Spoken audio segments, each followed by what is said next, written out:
ನಮಸ್ತೆ, welcome back to my YouTube channel. I hope ಎಲ್ಲರೂ ಚೆನ್ನಾಗಿದ್ದೀರಾ ಅಂತ ಅಂದ್ಕೊಂಡಿದ್ದೀನಿ. ನಾನು ಕೂಡ ತುಂಬ ಸಂಡೇ ಬಂತು ಅಂದರೆ ಸಿಕ್ಕಾಪಟ್ಟೆ ಖುಷಿ ಆಗುತ್ತೆ. ಯಪ್ಪ ನಕೆಟ್ಟೆ ಬೇಗ ಎದ್ದೇಳಂಗಿಲ್ಲ, ಬೇಗ ತಿಂಡಿ ಮಾಡೋಂಗಿಲ್ಲ, ಏನೂ ಇಲ್ಲ. ಆರಾಮಾಗಿ ಸ್ವಲ್ಪ ಅಂದರೆ ಬೇಗನೆ ಎದ್ದೇಳ್ತೀನಿ, ಒಂದು 7 ಗಂಟೆ 6:30 7 ಗಂಟೆ ಹಂಗೆ, ಅಂದರೆ ಪಾಪ ಎದ್ಬಿಡ್ತಾನಲ್ಲ ಅದಕ್ಕೆ.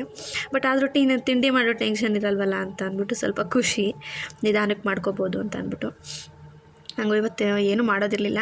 ನೈಟೇ ಮೊಳಕೆ ಹುಳಿ ಸಾಂಬಾರು ಇತ್ತಲ್ಲ, ಸೊ ಅದಕ್ಕೆ ರೈಸ್ ಮಾಡಿಟ್ಟಿದ್ದೆ ಅಷ್ಟೇ. ನಿನ್ನೆ ನೈಟು ಸಖತ್ತಾಗಿ ಮಳೆ ಬಂತು, ತುಂಬ ಫುಲ್ಲೆಲ್ಲ ತಂಪಾಗಿತ್ತು. ಮನೆ ಹೊರಗಡೆನೂ ಅಷ್ಟೇ ಚೆನ್ನಾಗಿತ್ತು.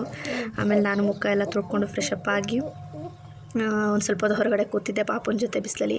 ಆಮೇಲೆ ಒಳಗಡೆ ಬಂದು ಮುಖ ತೊಳ್ಕೊಂಡಿದ್ನಲ್ಲ, ವಿಭೂತಿ ಇಟ್ಕೊಂಡು ದೇವ್ರಿಗೆ ಕೈ ಮುಗ್ದು ಛತ್ರಿ ತಡಿಯಾ ನೋಡು ನೋಡು ನೋಡು ನೋಡು 20 ರೂಪಾಯಿ ಮಡಿಕಳೈತೆ ಅಷ್ಟೇ. ಇಷ್ಟು ದೊಡ್ಡ ಪರ್ಸಲ್ಲಿ ಬರೀ 20 ರೂಪಾಯಿ ಮಡಿಕಳೈತೆ. ಒಂದು 500 ರೂಪಾಯಿ ನೋಟಿಲ್ಲ, ಒಂದು 200 ರೂಪಾಯಿ ನೋಟಿಲ್ಲ, ಒಂದು 100 ರೂಪಾಯಿ ನೋಡಿಲ್ಲ. ಎತ್ಕೊಂಡು ಅಭ್ಯಾಸ ಮಾಡೋಣ ಅಂದರೆ ಯಾರದು ಫೋಟೋ, ಯಾರದು ಯಾರದು ಒಳ್ಳೊಳ್ಳೆ ಖುಷಿ.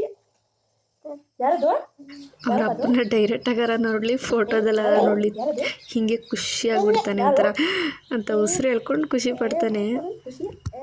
ಕೂಡ ಎತ್ತಿಕೊಂಡು ಸಾಕು, ಅಲ್ಲಿ ಏನಕ್ಕೋ ಬೇಕು ಅಂತ ಮಡಿಕೊಂಡು ಅಷ್ಟೇ ಅಷ್ಟೇ. ಇದರಲ್ಲಿ ಇದು ವೇಸ್ಟು. ಆಮೇಲೆ ನಾನು ಅಲ್ಲಿ ನನ್ನ ಮಗ ಹಿಡ್ಕೊಂಡು ಜಂಜಾಡ್ತಾಯಿದ್ರೆ, ಇವರಿಬ್ರು ಅಪ್ಪ ಮಕ್ಕಳು ಮದುವೆ ಫೋಟೋ ನೋಡ್ತಾವ್ರೆ. ಆ ಕರ್ಮ ಯಾಕಾದರೂ ಆದ್ನಪ್ಪ ಅಂತ ನನಗೆ ಸಿಟ್ಟತ್ತೋಗುತ್ತೆ ಆಲ್ಬಮ್ ನೋಡಿದ್ರೆ. ನೋಡ್ಕೊಂಡು ಕೂತವ್ರೆ. ಅವತ್ತು ತೋರಿಸಿದ್ದೀನಿ, ಆದರೂ ಬೇಕು ಬೇಕು ಅಂತ ನೋಡ್ಕೊಂಡು ಕೂತವನೆ. ಆಮೇಲೆ ಅವ್ರು ಏನಾದರೂ ಮಾಡ್ಕೊಳ್ಳಿ ಅಂದ್ಬಿಟ್ಟು ನಾನು ಅವರೆಕಾಯಿ ತಂದು ಕೊಟ್ಟಿತ್ತು ನಮ್ಮ ಅತ್ತೆ, ಅದನ್ನು ಬಿಡಿಸಿ ಎತ್ತಿಟ್ಬಿಡೋಣ ಅಂತ ಅದನ್ನು ಬಿಡಿಸ್ಕೊತಾ ಇದ್ದೆ. ಏನಾದರೂ ಅಡುಗೆಗೋ ತಿಂಡಿಗೋ ಆಗುತ್ತೆ, ನೈಟಿಗೋ ಇಲ್ಲ ನೆಕ್ಸ್ಟ್ ಬೆಳಗ್ಗೆಗೋ ಅಂತ ಅಂದ್ಬಿಟ್ಟು ಅದು ಬಿಡಿಸೋ ಅಷ್ಟೊತ್ತಿಗೆ 1 ಅವರ್ 1.5 ಅವರ್ ಆಗೇ ಹೋಯ್ತು. ಸಂಡೇ ಅದು ಹೆಂಗೆ ಟೈಮ್ ಹೋಗುತ್ತೆ ಅನ್ನೋದೇ ಗೊತ್ತಾಗಲ್ಲ. ಆಮೇಲೆ ಅನ್ನಕ್ಕಿಟ್ಟೆ, ಸಾಂಬಾರು ಬಿಸಿ ಮಾಡಿದ್ದೆ ಬೆಳಗ್ಗೆನೆ, ಅನ್ನಕ್ಕಿಟ್ಟಿದ್ದೆ. ನಾನು ಬಸಿಯೋದ್ರಿಂದ ತಪ್ಪಲೆಯಲ್ಲಿ ಇಡ್ತೀನಿ. ಆಮೇಲೆ ಕಲ್ಲಂಗಡಿ ಹಣ್ಣು ಇತ್ತಲ್ಲ, ಸಿಪ್ಪೆ ಎಲ್ಲ ಹಚ್ಬಿಟ್ಟು ಏನಾದರೂ ಒಂದು ರೆಸಿಪಿ ಮಾಡೋಣ ಕ್ಲೀನ್ ಮಾಡಿಟ್ಟಿದ್ದೆ. ಆಮೇಲೆ ಪಿಕಲ್ ಮಾಡಿದ್ನಲ್ಲ, ಅದು ಬಾಂಡಿಲಿ ಸ್ವಲ್ಪ ಹಂಗೆ ಇತ್ತು, ಬಾಕ್ಸಿಗೆ ಇಟ್ಟಿದ್ದೆ. ಬಾಂಡಿಲಿರೋದನ್ನು ತಿಂದಿದ್ದಕ್ಕೆ ಹಂಗೆ ಊಟ ಮಾಡೋಣ ಅದನ್ನು. ಆಮೇಲೆ ಒಂದು ಸ್ವಲ್ಪ ಅನ್ನ ಸಾರು ತಿನ್ನೋಣ ಅಂತ ಹೇಳ್ಬಿಟ್ಟು ಅದನ್ನು ಕಲಸಿ ಅನ್ನನ ಬಿಡಿ. ಹಳೇದಾಗ್ತಾ ಆಗ್ತಾ ಟೇಸ್ಟ್ ಕೊಡುತ್ತೆ ಅಂತಾರಲ್ಲ, ಇದೆ ಅನಿಸುತ್ತೆ.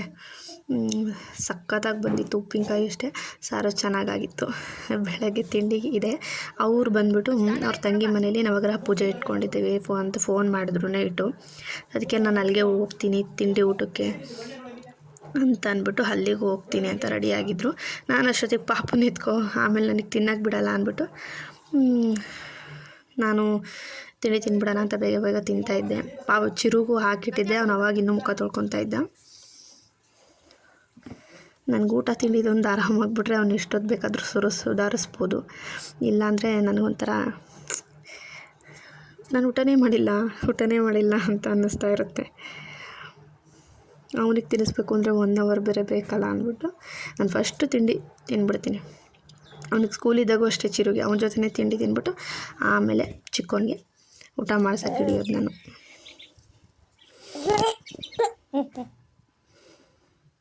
ಆಮೇಲೆ ನೆನ್ನೆ ಬೇರೆ ಮಳೆ ಬಂದುಬಿಟ್ಟಿತ್ತಲ್ಲ, ಅದಕ್ಕೆ ಕುಂಬಳಕಾಯಿ ಸ್ವಲ್ಪ ಈ ಮಣ್ಣಿಂದು ನೀರೆಲ್ಲ ಸಿಡಿದು ಮಣ್ಣಾದಂಗಾಗಿತ್ತು. ಹಂಗೆ ಕೊಳ್ತೋಗುತ್ತೆ ಅಂತ ಅದು ಕಿತ್ಕೊಂಬಂದಿದ್ದು. ನಾವು ಚಿಕ್ಕ ವಯಸ್ಸಲ್ಲಿ ಹಿಂಗೆ ಅಲ್ವಾ, ಪೆನ್ಸಿಲು ಫುಲ್ಲು ಚಿಕ್ಕದಾಗಿಬಿಟ್ರೆ ಈ ಥರ ಪೆನ್ನಿಂದು ಇದಕ್ಕೆ ಖಾಲಿ ಡಬ್ಬಕ್ಕೆ ಪೆನ್ಸಿಲ್ ಸಿಗಿಸ್ಕೊಂಡು ಬರಿತಿದ್ವಿ. ನಮ್ಮ ಚಿರುಗೂ ಅದೇ ಥರ ಮಾಡಿಕೊಟ್ಟಿದ್ದೆ. ಅದಾದಮೇಲೆ ಇದಿಟ್ಟಿದ್ನೆಲ್ಲ ಕಲ್ಲಂಗಡಿ ಹಣ್ಣಿಂದು ಸಿಪ್ಪೆ, ಅದನ್ನು ತುರಿದ್ಬಿಟ್ಟು ಮಡಗಿಬಿಟ್ಟು ಅದಕ್ಕೆ ನಾನು ಯೂಟ್ಯೂಬಲ್ಲಿ ನೋಡಿದ್ದು ಈ ರೆಸಿಪಿನ ಈ ಥರ ಮಾಡ್ಬೋದು ಅಂತ, ಅದಕ್ಕೆ ಮಾಡ್ತಾಯಿದ್ದೀನಿ ಅಷ್ಟೇ. ಬೆಲ್ಲದ ನೀರು ಇದು ಅದಕ್ಕೆ ನಾವು ತುರಿದಿದ್ದೀವಲ್ಲ, ಏಲಕ್ಕಿ ಪುಡಿ ಹಾಕಿದ್ದೀನಿ ಸ್ವಲ್ಪ ಟೇಸ್ಟಿಗೆ ಅಂತ. ಒಂಥರ ಸ್ವೀಟಾಗಿ ಚೆನ್ನಾಗಿತ್ತು. ಬೆಲ್ಲ ಹಾಕಿರ್ತೀವಲ್ಲ, ರಸ ಹಿಂಡಿದ್ದೀನಿ, ಯಾಕಂದರೆ ಸ್ವಲ್ಪ ಹಲ್ವಾ ಜಾಸ್ತಿ ಅಂತ ಅಂದ್ಬಿಟ್ಟು ಚೆನ್ನಾಗಿರುತ್ತೆ. ರಸ ಹಿಂಡ್ಬಿಟ್ಟು ಹಾಕ್ಕೊಂಡಿದ್ದೀನಿ ಅಷ್ಟೇ. ಇಷ್ಟೇ ಕುದಿಸಿದ್ರೆ ನಿಮಿಷ ಕುದಿಸ್ಬೇಕಷ್ಟೇ. ಸಿಕ್ಕಾಪಟ್ಟೆ ಸುಡ್ತೈತೆ. ಸ್ವೀಟ್ ಎಲ್ಲ ಚೆನ್ನಾಯ್ತಾ? ಸರಿಗೈತಾ? ಚೆನ್ನಾಯ್ತಾ? ಓಹೋ ಹೋ ಹೋ ಪರಮೇಶ್, ಮಿಸ್ಟರ್ ಪರಮೇಶ್. ಹರೀಶ್ ಮಾಮಂದು ಕಣ, ಹರೀಶ್ ಅಣ್ಣಂದು. ನಾನೇ ತಿಳ್ಕೊ, ಎಲ್ಲದಕ್ಕೂ ನನಗ್ ಬೈತ್ಯಾ? ನಿಂಗೆ ಗೊತ್ತಾಗಲ್ವಾ? ಒಂಟಿ ತರಬಾರ್ದು ಅಂದ್ರೆ ನನಗೆ ಬೈತ್ಯಾ? ಮನೆಗೆ ತರಬೇಕಾದ್ರೆ ಪೊರಕೆ ಆಗಲಿ, ಆಮೇಲೆ ನಾವು ಅಕ್ಕಿ ಇರ್ತೀವಲ್ಲ ಮರ ಆಗಲಿ, ಇವೆರಡನ್ನ ಜೋಡಿನೇ ತರಬೇಕು. ಒಂಟಿ ಯಾವತ್ತೂ ತರಬಾರ್ದು. ಅದು ನನಗೆ ನಮ್ಮ ಅತ್ತೆ ಹೇಳ್ಕೊಟ್ಟಿದ್ದು. ಆಮೇಲೆ ನಾನು ಮಾಮೂಲಿ ಕಸ ಗುಡಿಸ್ತಾ ಇದ್ದಿದ್ದು ಈ ಥರ ಹಂಚಿಗಡ್ಡಿ ಪರ್ಕೆಯಲ್ಲಿ ಒಂದು 5-6 ತರಿಸಿಟ್ಕೊಂಡಿದ್ದೆ. ಎಲ್ಲ ಖಾಲಿಯಾಗಿತ್ತು. ಒಂದು ನಮ್ಮ ಅತ್ತೆ ಕೊಟ್ಟು ಕಳಿಸ್ದೆ ಬೇಕು ಅಂದರು. ಎಲ್ಲ ಕಡ್ಡಿ ಆದಂಗೆ ಆಗಿತ್ತಲ್ಲ, ಪಾಪನ ದೃಷ್ಟಿ ತೆಗಿಯೋಕ್ಕಾಗುತ್ತೆ ಅಂತ ಅಂದ್ಬಿಟ್ಟು ಮೇಲೆತ್ತಿಸ್ದೆ. ಇದನ್ನೇ ಯೂಸ್ ಮಾಡೋಣ ಅಂತ ಅಂದ್ಬಿಟ್ಟು ಮನೆಗೆ ಒಂದು ಪರ್ಕೆ ತರಲಿ, ಒಂದು ಮತ್ತು ತರಲಿ ಎಷ್ಟು ಖುಷಿ. ಒಂದು 6 ಗಂಟೆ ಮನೆ ಕಸ ಎಲ್ಲ ಖುಷಿ ಇರೋದು. ಬಾಗಿಲಿಗೆಲ್ಲ ನೀರು ಹಾಕಿ ನಾನು ಸಹ ಮುಖ ತೊಳ್ಕೊಂಡು ಬುದ್ಧಿ ಇಟ್ಕೊಂಡು ದೇವರಿಗೆ ಕೈ ಮುಗಿದು ಪಾಪನು ಸ್ವಲ್ಪ ಸಮಾಧಾನ ಮಾಡೋಣ ಅಂತ ಅವನು ಆಟಾಡ್ತಿದ್ದ. ನಾನು ಸ್ವಲ್ಪ ಬಿಸಿನೀರು ಕುಡಿದೆ, ಯಾಕೋ ಗಂಟಲು ಕರ ಅಂತಿತ್ತು ಅಂದ್ಬಿಟ್ಟು ತರಕಾರಿ ತಂದಿದ್ರು. ಯಪ್ಪ ಇದನ್ನೆಲ್ಲ ಕ್ಲೀನ್ ಮಾಡಿ ಸಪ್ರೇಟಾಗಿ ಸೋಸಿ ಎತ್ತಿರೋ ಅಷ್ಟೊತ್ತಿಗೆ ಸಾಕಾಗೋಗ್ತದೆ. ಒಂದು 1 ಅವರ್ ಆದರೂ ಬೇಕು. ಆ ಕೊತ್ತಂಬರಿ ಸೊಪ್ಪು ನೊಂದು ಬೆಂದು ಹೋಗ್ಬಿಟ್ಟೈತೆ. ದೊಡ್ಡ ಆಟಾಡ್ಕೊಂಡು ತಂದಿಲ್ಲ. ಚಿಕ್ಕವನ್ನ ಅಲ್ಲೇ ಎದುರುಗಡೆ ಚೇರ್ ಮೇಲೆ ಕೂರಿಸ್ಕೊಂಡು ಅವನನ್ನು ನಿಧಾನಕ್ಕೆ ಹಂಗೆ ಮಾತಾಡಿಸ್ಕೊಂಡು ತರಕಾರಿ ಕ್ಲೀನ್ ಮಾಡ್ತಾ ಇದ್ದೀನಿ.